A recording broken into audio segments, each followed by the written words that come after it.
Os beija-flores da Palestina permanecem nesta região durante todo o ano. A sua plumagem, tal como a do abelharuco pequeno verde, apresenta as cores mais brilhantes das aves de África. Estes animais têm sido referidos em muitos episódios da história da humanidade.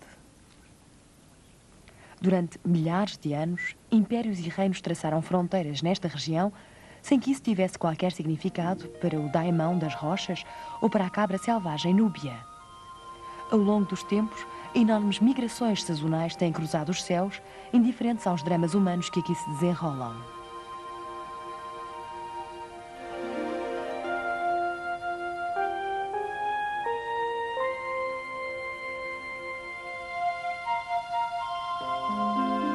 Para planarem, as grandes aves migradoras recorrem às correntes térmicas que se formam nas superfícies continentais. Então, quando os ventos são favoráveis, atravessam o deserto arábico e sobrevoam Israel na margem oriental do Mediterrâneo. Mas como são recebidas? Poderão recuperar as suas energias antes de retomarem a migração? Será que a conturbada história deste país alterou a sua paisagem? Hoje os turistas visitarão Eilat, uma reserva natural no extremo norte do Golfo de Aqaba. A fim de poderem planar, as grandes aves migradoras aproveitam as correntes de ar quente que se formam sobre as montanhas do Sinai. O seu êxodo do Egito leva-as às paisagens montanhosas que ficam para lá dos grandes hotéis. A maioria dos recém-chegados a estas paragens são pequenas aves, para quem as salinas são uma verdadeira atração. A água é primeiro bombeada para os compartimentos. Depois de evaporada, o sal cristalizado pode ser recolhido. Esta água que fervilha de vida é um autêntico hotel para aves e com serviço completo. A andorinha do Cáspio fica por poucos dias, como a maioria dos viajantes. A garça ribeirinha, o pernilongo, a chalreta e o combatente formam bandos que voam lado a lado durante alguns dias até retomarem a sua migração para norte sobre o território de Israel.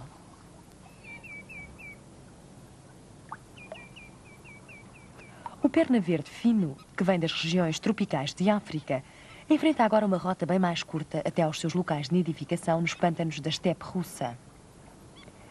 É apenas metade da distância que este outro perna verde terá de cobrir para alcançar a Escandinávia ou o norte da Rússia.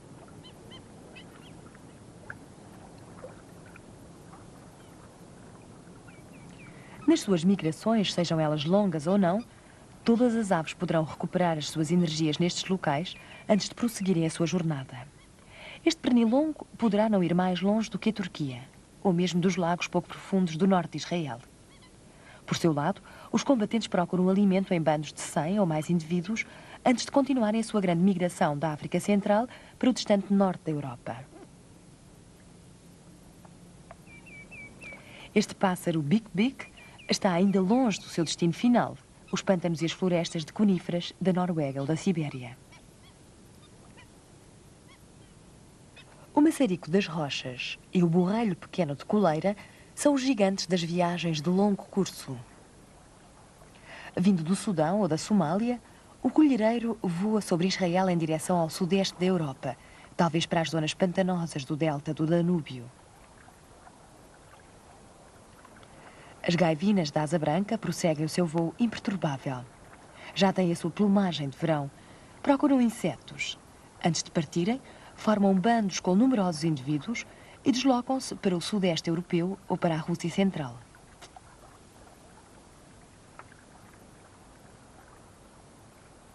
Aqui, a observação de aves é um pouco como estar num aeroporto e tentar adivinhar o destino dos passageiros pelo seu modo de vestir.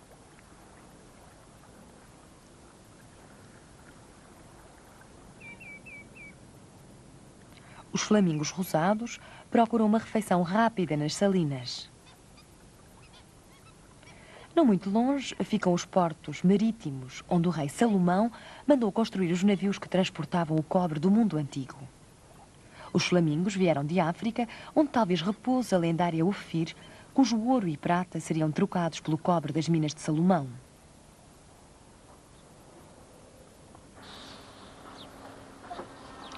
Na moderna Eilat existem várias indústrias. Mas o abelharuco pequeno verde, que dá alguma cor a estas explorações de cimento, pode não ter decorado os estaleiros de Salomão. Embora estas aves sejam espécies residentes, só muito recentemente incluíram esta área na sua distribuição geográfica. Identificam-se facilmente. São mais pequenos e formam casais, ao contrário de outras espécies de abelharucos que são geralmente gregárias. Ele tenta cortejá-la.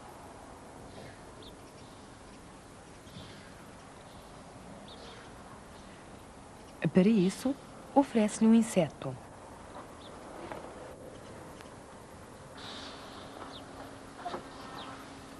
Ela aceita.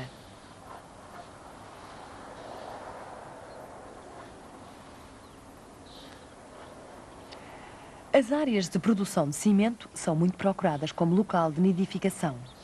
As superfícies expostas da rocha sedimentar são ideais para escavarem os seus ninhos em forma de túnel. Apesar da relação precária, poderão, com um pouco de sorte, criar toda a ninhada sem serem molestados. Mas as pessoas são sensíveis às necessidades das aves e proporcionam-lhes assistência sob a forma de alguma água nesta estação elevatória. O tentilhão trombeteiro costuma vaguear pelo deserto. Como tem muita habilidade a encontrar sementes e insetos, raramente necessita dos amendoins contidos nos alimentadores. Mas precisam de água com alguma regularidade. Assim, este recipiente, cuidadosamente colocado, aproveita o precioso líquido que de outro modo se perderia na areia.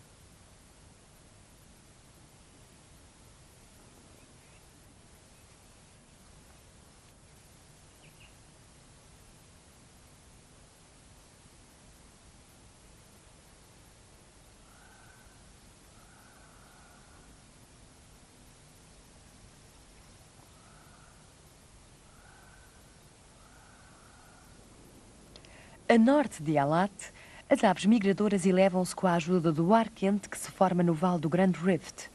Atravessam o vale Tima e sobrevoam as galerias das minas de Salomão.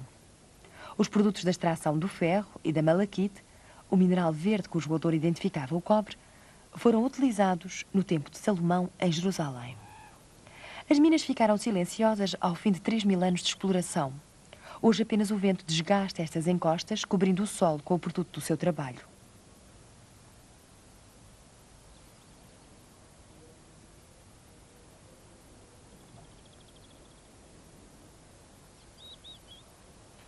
Este deserto pedregoso tornou-se o habitat de Laverca ibis, uma ave muito rara em Israel. Neste ambiente, o seu disfarce torna-a quase invisível. Constrói um ninho junto ao solo e comporta-se de forma particularmente dissimulada quando leva os alimentos às crias.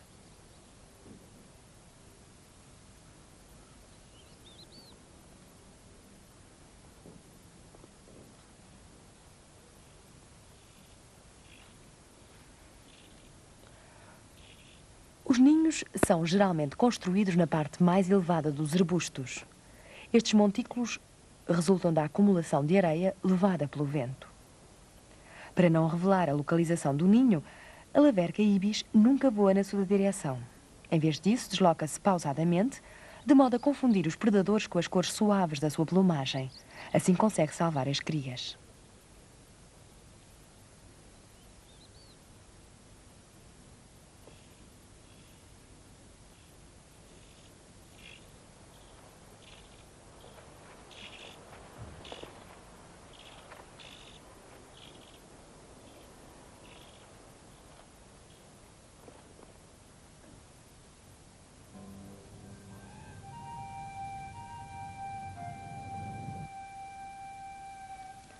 O Negev, com várias centenas de quilómetros de largura, situa-se no cruzamento dos migrantes alados que chegam do Egito. Este é o território do sul, através do qual Moisés enviou homens para a terra de Canaã e disse: sigam o caminho do Negev e vejam como é a terra. As chuvas do inverno já caíram, mas os leitos permanecem secos. Contudo, alguma umidade já produziu o seu milagre sazonal nesta região hostil.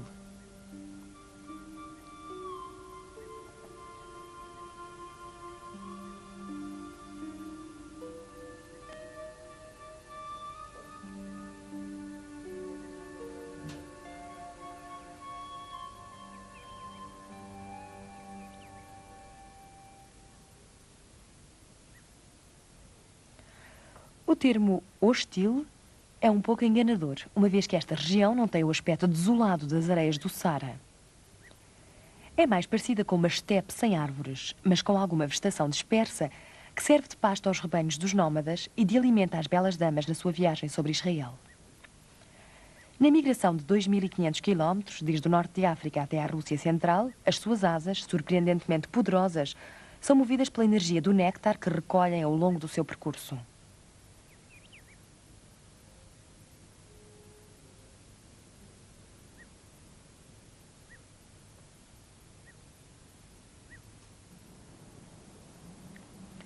Paradoxalmente, a maior parte desta paisagem foi moldada pela água. Este Mate Tesh tem a forma de uma cratera com 40 km de extensão por 8 km de largura, mas na realidade trata-se de um enorme vale criado pela erosão causada por um rio muito antigo. Junto ao mar, este deserto ganha uma extraordinária grandiosidade. Um ambiente impressionante para uma história épica. Ao longo dos séculos têm ocorrido algumas transformações. Não no clima, nem na fauna que se esconde sob estas pedras aquecidas pelo sol. O deserto pode resistir.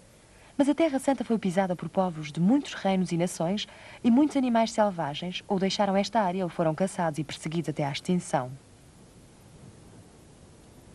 No mesmo local onde as víboras ainda caçam lagartos, os leões e os lobos costumavam caçar veados, gazelas, bois selvagens, antílopes ádax e onagros.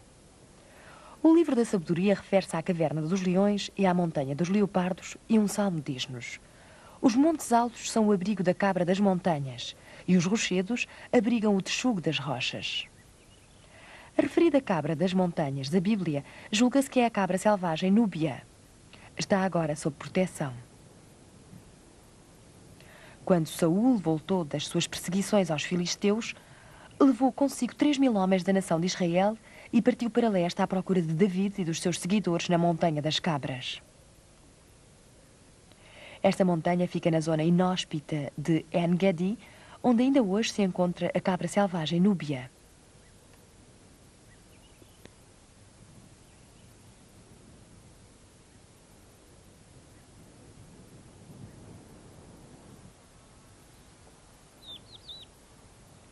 Nas planícies ricas do norte da África, muitas cabras selvagens continuam a aumentar de número, especialmente quando há abundância de água. Numerosas espécies de aves são atraídas pelo verde intenso do manto vegetal.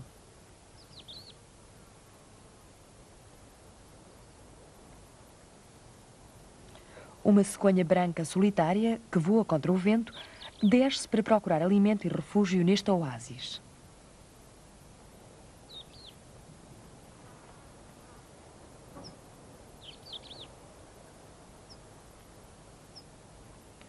A águia da asa redonda está ainda muito longe do seu destino, mas faz o intervalo para recuperar energias.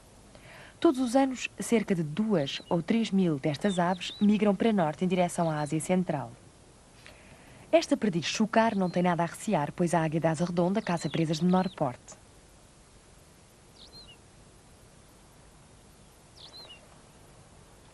Este charco no deserto atraiu a atenção dos ibis de bico arqueado.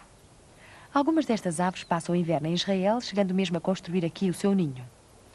Desde que a maior parte das zonas úmidas foi drenada, que estes pântanos são vitais para as aves.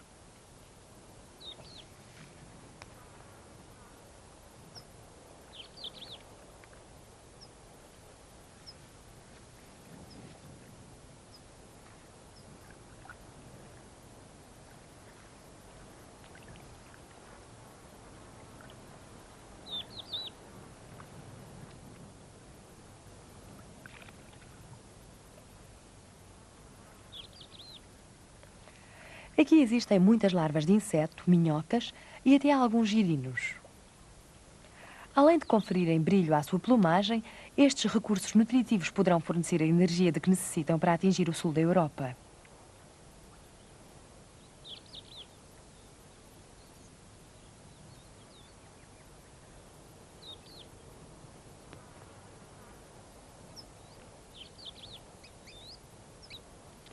Mas até agora o ar não aqueceu o suficiente para que possam levantar voo. Muitas aves de grande porte começam a aglomerar-se neste fragmento de terra úmida para aqui permanecerem durante a noite.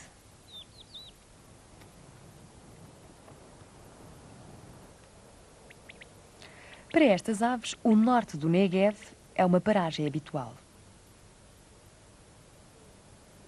Estes campos fornecem um bom pequeno almoço de gafanhotos, de ratos e de cobras. Com cerca de 1 metro de altura, a cegonha branca distingue-se facilmente, mesmo quando se encontra em terra. No ar, voa em formação.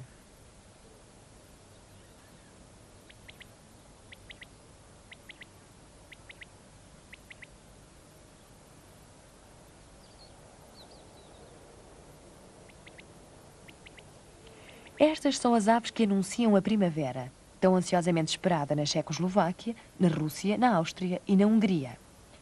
Quando chegam, talvez tenham percorrido mais de 12 mil quilómetros. Cerca de 310 mil cegonhas brancas já foram contadas na sua passagem por Israel.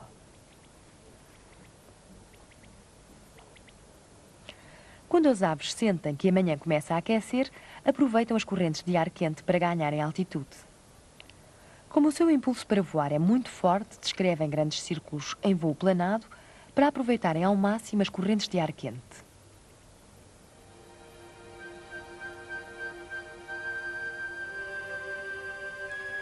As cegonhas são aves de grande porte. As suas asas são compridas e largas, pelo que são boas voadoras. Mas como o voo ativo consome muita energia, têm que alternar as batidas das asas com o voo planado.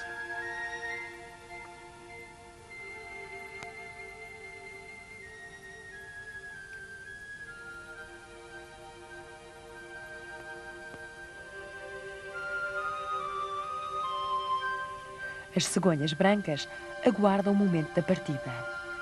A cegonha dos céus sabe qual é o momento para partir. O pombo, o andorinhão e o torcicolo sabem qual é o momento do regresso. Algumas cegonhas voam em direção ao Mar Morto e ao Vale do Jordão, a sul do deserto da Judeia. Nesta direção encontra-se também o maciço rochoso de Massadá, uma montanha-fortaleza construída por Jónatas e solidamente fortificada por Herodes, rei da Judeia, durante a ocupação romana. Mas a sua celebridade como um símbolo de heroísmo nacional provém da resistência oferecida por um grupo de judeus zelotas a partir do cimo deste monte. Cercados nesta fortaleza por romanos, aos quais recapturaram Massadá, todos preferiram o suicídio a perderem sua liberdade sob o jugo romano.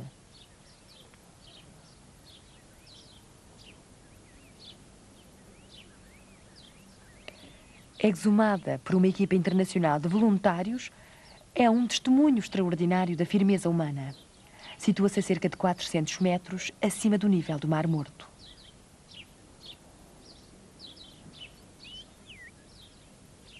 Este vale profundo situa-se abaixo do nível do Mar Mediterrâneo. Nascentes de água doce surgem nas suas encostas rochosas. Numa gruta próximo deste curso de água, o jovem David escondeu-se de Saul, que o queria matar. Tal como nessa época, este curso de água nasce em En-Gedi, a fonte do rapaz, a mais famosa de todas as fontes destes montes da Judeia. Ao seu lado existe um kibbutz. As palmeiras e os limoeiros são irrigados. As cores destes jardins luxuriantes também atraem as pessoas.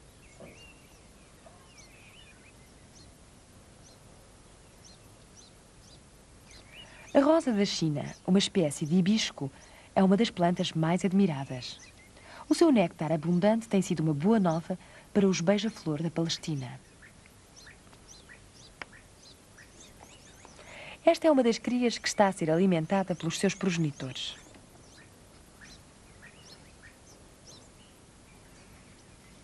A fêmea traz para o ninho grande quantidade de moscas e de aranhas.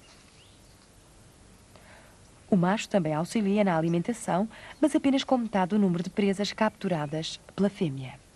Os bicos longos e encurvados para baixo indicam uma das preferências alimentares desta ave, o néctar. Os insetos também são procurados, sobretudo porque as crias não têm falta de apetite. O beija-flor da Palestina tem sido beneficiado com o aumento do número de kibbutzes que lhes proporcionam locais para a construção do ninho e grande quantidade de insetos e de néctar. Em 2 semanas apenas, estas crias ficaram com a plumagem completa e daqui a 1 ou 2 dias serão capazes de se alimentar pelos seus próprios meios.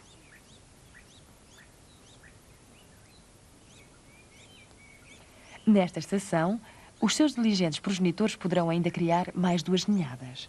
Mas até chegar a esse momento, o progenitor continua a alimentar as suas crias e a cuidar da sua plumagem.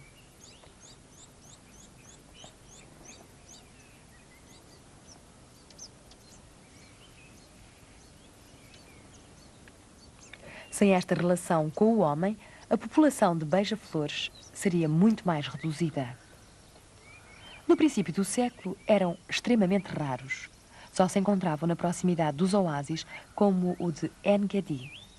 Pensa-se que o Vale do Jordão fica no limite norte da distribuição geográfica do beija-flor da Palestina.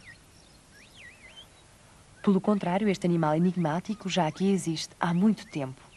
Os estudiosos da Bíblia chamam-lhe texugo das rochas, uma designação sem qualquer significado zoológico.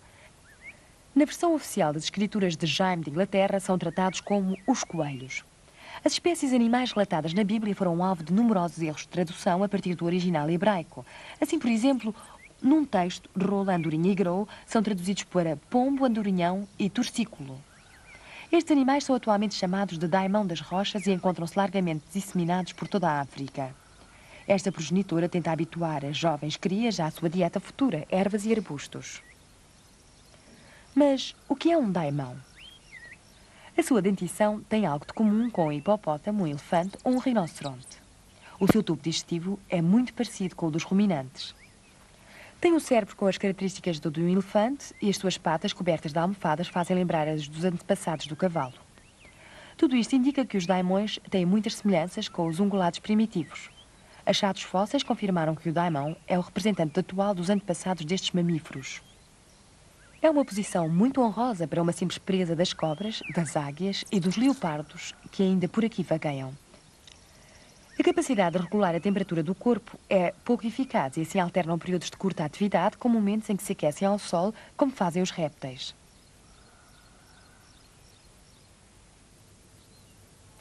Por todo o deserto, muitas espécies de lagartos e de cobras aguardam a sua dose matinal de raios solares. E aqui existe uma ave cuja sobrevivência depende de uma espécie muito particular de serpente.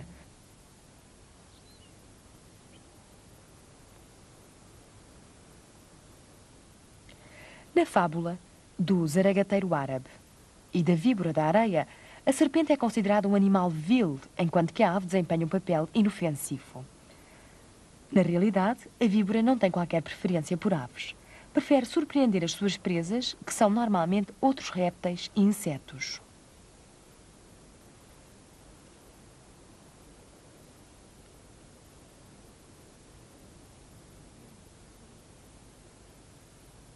O zaragateiro árabe tem uma boa acuidade visual e pode detectar uma serpente que nos seria imperceptível. Lança então um alarme que serve aparentemente para atrair os seus companheiros. A sua reação é vigorosa, mas a serpente não chega a constituir uma verdadeira ameaça.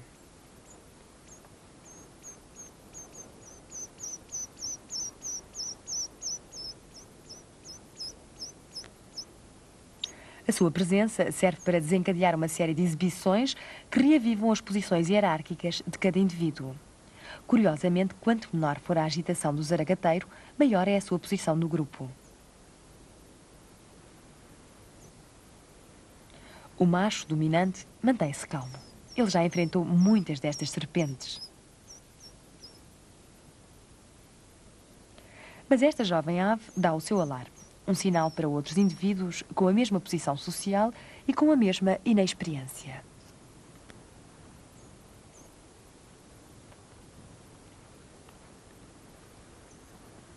O macho dominante voa para longe. O ritual do encontro está terminado.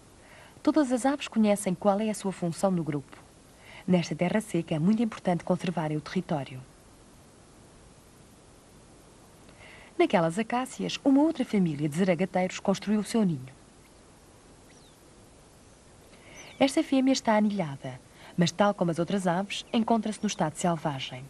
Tem sido observada como parte do estudo do comportamento desta espécie.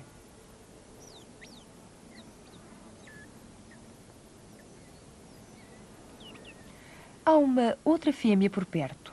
Qual será então a progenitora? O que está a acontecer é que as outras fêmeas e machos cooperam para alimentar as crias.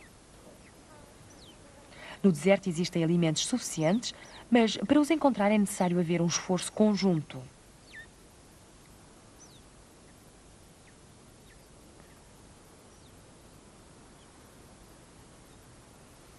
As aves ajudantes têm algum grau de parentesco com os progenitores, pertencem à ninhada anterior, ou são irmãs e irmãos, ou mesmo netos e netas.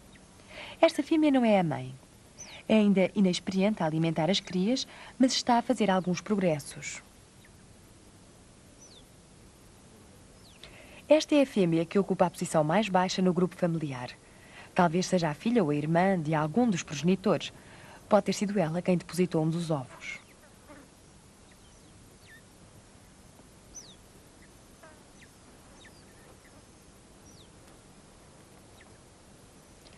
Entretanto, chega o macho dominante e um dos ajudantes começa a limpar o ninho enquanto as crias recebem alimento de outros parentes. À volta do ninho encontra-se sempre uma ou duas aves a vigiar o território.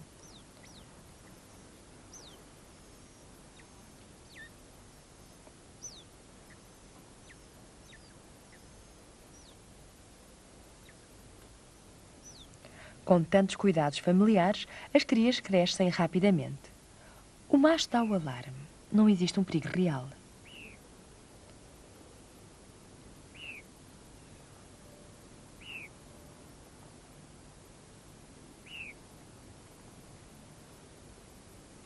Embora os gaviões negros sejam aves de rapina, pretendem apenas ganhar altitude antes de se dirigirem para os Balcãs e para o sul da União Soviética.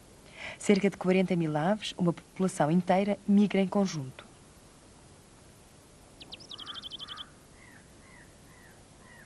Os milhares negros deslocam-se em grupos mais pequenos. Cerca de 20 ou 30 mil aves seguem instintivamente para norte. Muitas vezes as aves voam a baixa altitude, o que pode levantar alguns problemas. Um plano recente previa a construção num dos vales de uma estação de rádio. A sua teia de cabos, antenas e mastros, com 150 metros de altura, bem como as poderosas emissões eletromagnéticas, seriam extremamente prejudiciais para as migrações. Não havia só o perigo das colisões, também era de considerar as possíveis interferências no sistema de orientação das aves. Uma águia de asa redonda desceu, tal como os milhares, para capturar alguns gafanhotos.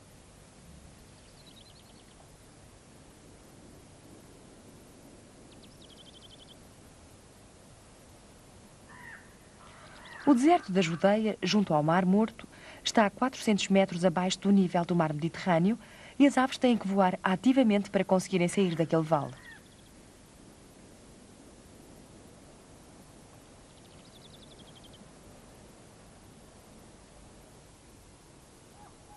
Por baixo, fica o mundo conhecido de Abraão, Isaac, Jacó, José, Maria e Jesus.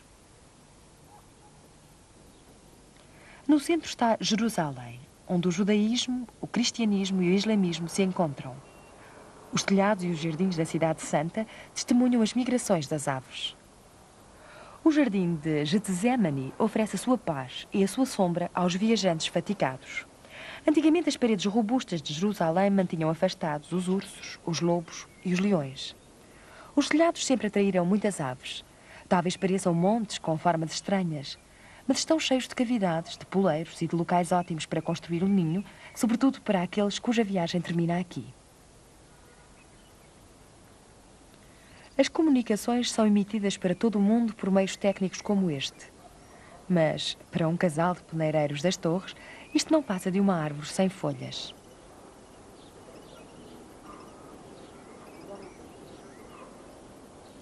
Existe aqui uma colónia destes peneireiros. Passaram o inverno na África do Sul e agora 15 casais estão abrigados debaixo das telhas. Este casal está à procura de lugar para construir um ninho. Depois da viagem, reafirmaram os seus laços de união. Em breve, o macho irá cortejar a sua companheira, mas para isso tem de lhe oferecer um presente. Várias fêmeas aguardam que os companheiros tragam as presas adequadas. Um lagarto.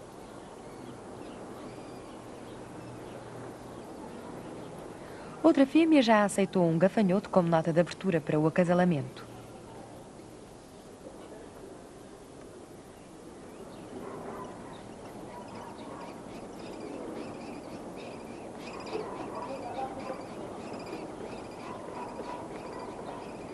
Parece que esta ação teve um bom começo.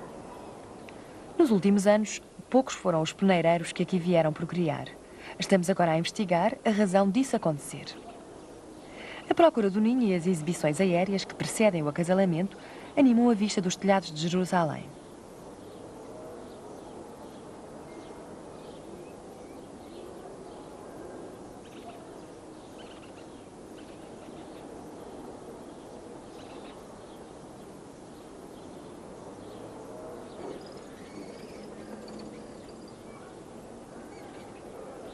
O macho teve provavelmente que sair da cidade para encontrar estes alimentos. Mas é assim porque ela ficou de guarda ao ninho todo o dia. Provavelmente que sair da cidade para encontrar estes alimentos. Mas é assim porque ela ficou de guarda ao ninho todo o dia. E ela tem que recuperar as energias para os preparativos da postura.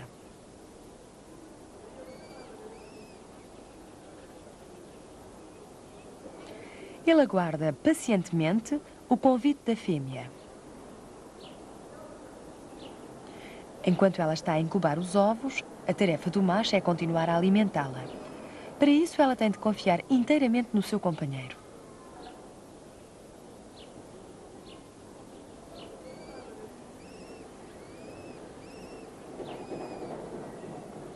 E aí está o convite para o acasalamento.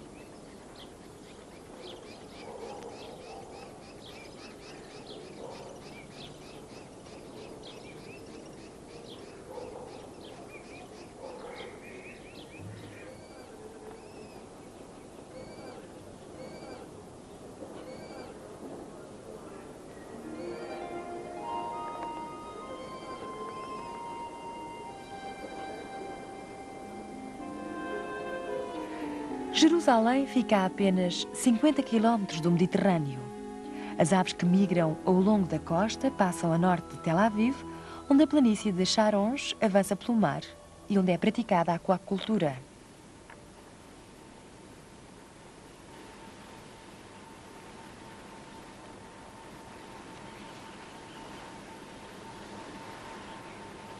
Uma vez que estas aves incluem o peixe na sua dieta, poderiam ser mal recebidas nestas paragens.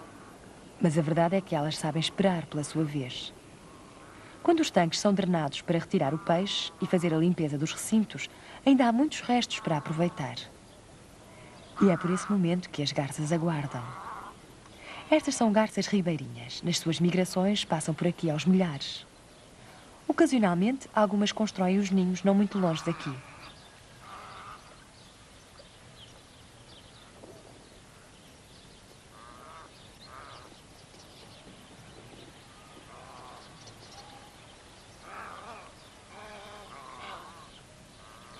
Uma observação inesperada em pleno dia é a garça noturna de coroa negra, ou goraz. Alimenta-se principalmente de noite, mas nas explorações piscícolas alteraram os seus hábitos. Muitas das garças noturnas estão a meio da sua migração. Capturar um peixe pode exigir muita perícia.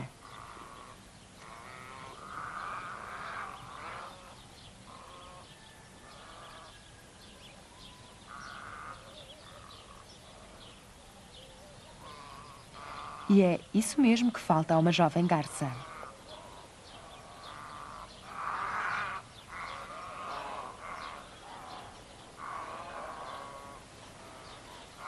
Uma experiente garça ribeirinha faz algumas habilidades com as patas.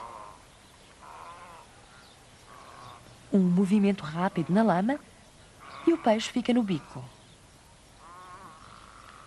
Também deve ter encontrado tilápias em África.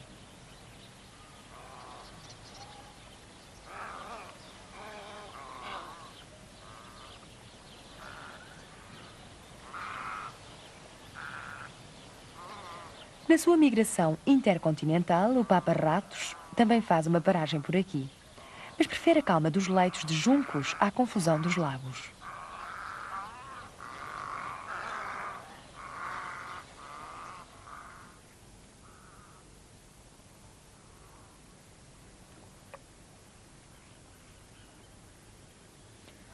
Os guarda-rios de colete pertencem à família dos alcedinídeos.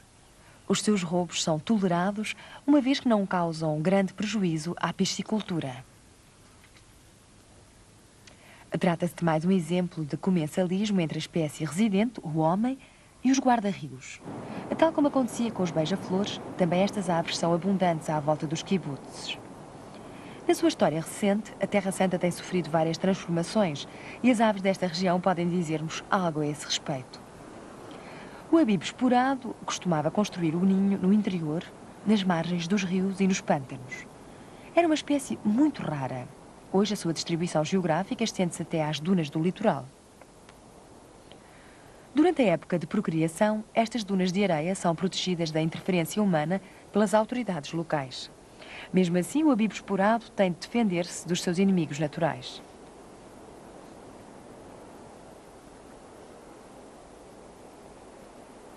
O macho, sempre vigilante, detectou uma gralha preta. Isto deveria ser o suficiente para a desorientar. A fêmea afasta-se do ninho para desviar a atenção da gralha.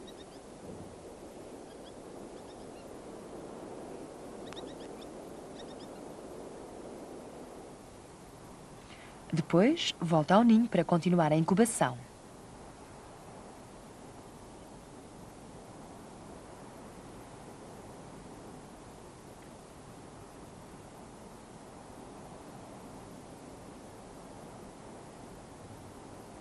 Este abibo esporado também está anelhado. Recentemente foi criado um plano nacional que tem por objetivo o recenseamento de todas as aves de Israel. Do alto do fértil Monte das Vinhas, ou Monte Carmelo, contempla-se a planície costeira de Sharon. Nas suas encostas, Elias chamou o carro de fogo do céu para travar uma corrida com os falsos profetas do Baal.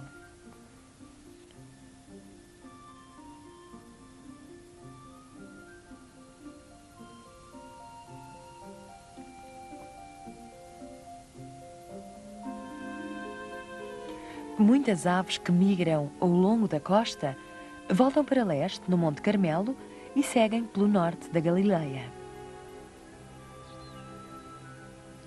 Mesmo a norte do Ministério de Cristo, na Terra Santa, ficam as nascentes do Rio Jordão. Aqui, no Vale do Ula, as suas águas alimentam um lago vasto e pouco profundo. Hoje em dia, apenas uma fração destes pântanos originais foi convertida em reserva natural. A maior parte dos pântanos de papiro foi transformada em terras de cultivo, embora ainda restem alguns lagos com peixe junto aos quibutzes.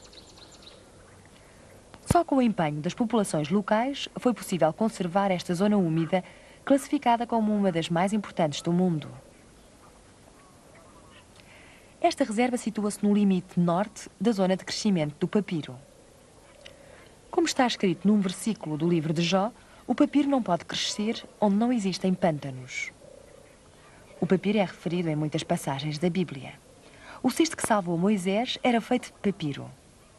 Trata-se de uma planta usada para muitos fins. Serviu durante muito tempo como suporte da escrita.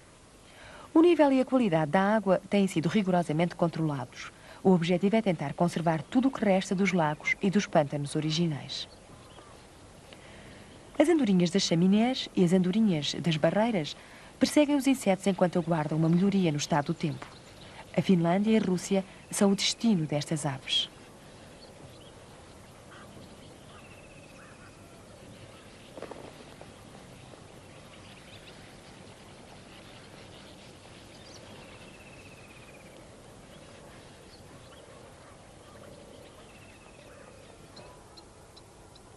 No início do século, cerca de 6.000 búfalos aquáticos vagueavam neste pântano.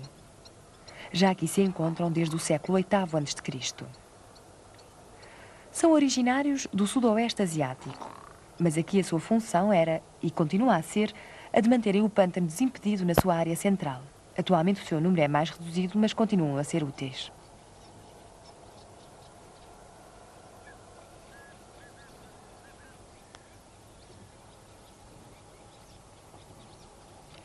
As bestas que vivem no meio dos juncos.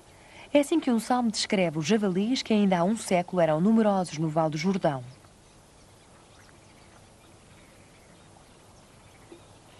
Apesar da manhã estar encoberta, os cágados procuram aquecer-se. Podem parecer descontraídos, mas estão preparados para uma retirada rápida.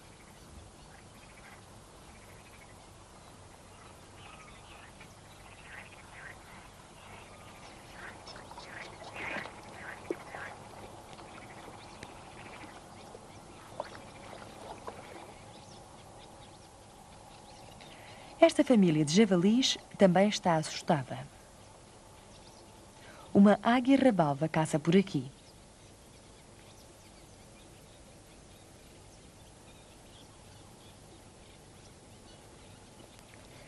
Estes jovens podem ser uma presa fácil. Mas não esta manhã.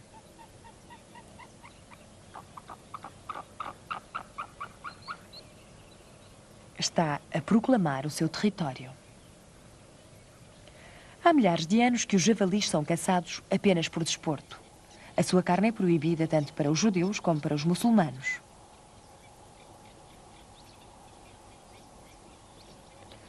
Hoje existem mais aves no ar além das águias.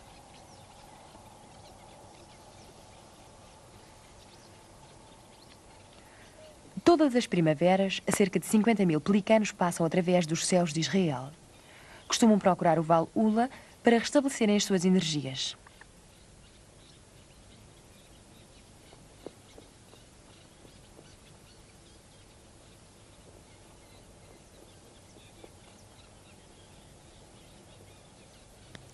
A reserva Ula foi expressamente criada para os pelicanos. Quando o antigo lago foi drenado, os pelicanos mantiveram-se durante algum tempo nos campos limítrofes. Mais tarde aproximaram-se dos viveiros que pareciam oferecer melhores refeições, mas foram aí muito mal recebidos. Para ultrapassar esta situação, criaram-se novas zonas úmidas e hoje os pelicanos dispõem de um bom recurso alimentar sem o perigo de serem perseguidos.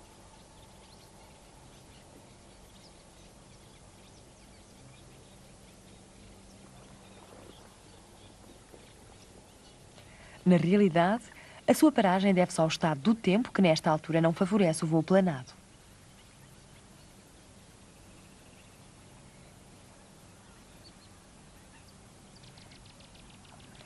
Este pernilongo não irá mais longe. Veio da África até aqui pelos lagos salgados de Eilat.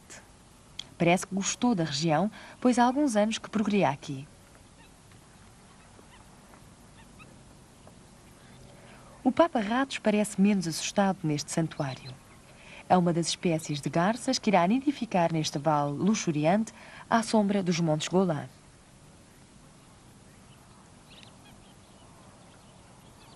Aqui procriam também 40 casais de garças vermelhas. Antes da maior parte do vale ter sido drenada, existiam centenas destas aves. À medida que os pântanos foram transformados em campos de cultivo, o uso de pesticidas envenenou todos os elos da cadeia alimentar desta região. Mas desde que o íbis, de bico arqueado e outras aves aquáticas aqui voltaram a nidificar, que Ula é considerado um símbolo da conservação da natureza. Com cerca de 1000 casais de garças noturnas de coroa negra a procriar nesta zona, podemos afirmar que Israel foi bem sucedido na gestão da sua vida selvagem. Na realidade, a irrigação e a agricultura criaram novas oportunidades aos guarda-rios de peito branco, que agora se alimentam tanto de peixe como de ratos do campo. À medida que o sol começa a romper, o ar torna-se mais quente e entre os pelicanos adultos nota-se uma ansiedade crescente. Os seus bicos erguidos indicam que estão impacientes.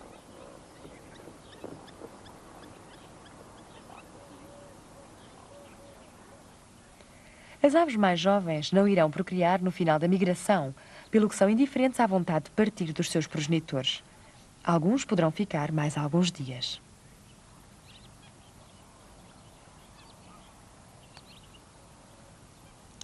Um dos pelicanos toma a iniciativa e todo o bando o segue a fim de retomar a sua migração.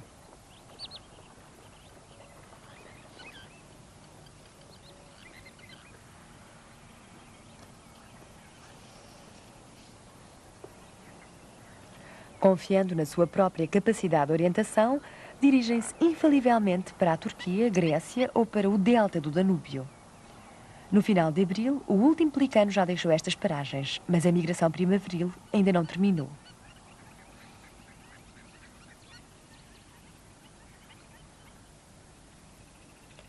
Um novo bando acaba de chegar a Eilat, vindo da África tropical.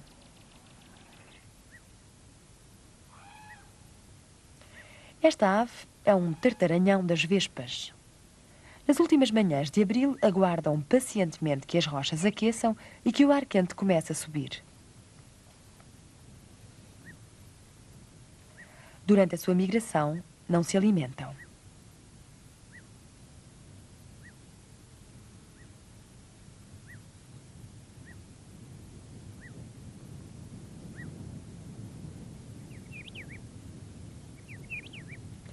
Antes de deixarem a África, acumularam reservas suficientes sob a forma de gordura. O tartaranhão tem um bom motivo para só querer partir no final do mês. Simplesmente não deve chegar demasiado cedo. Estas aves alimentam-se sobretudo de insetos e as suas crias têm uma preferência particular por abelhas e vespas. Daí o seu nome de tartaranhão das vespas. Mas esta especialização significa que não devem chegar aos locais de procriação antes dos ninhos e das colmeias estarem bem fornecidos.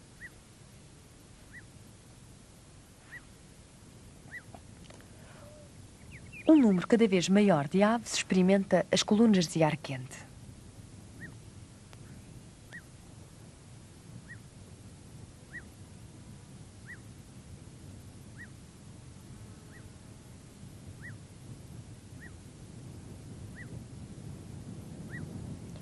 Muitos milhares de aves poderão executar o seu voo planado numa única coluna de ar quente. Numa manhã de primavera, mais de 800 mil aves partem para os seus locais de alimentação no norte.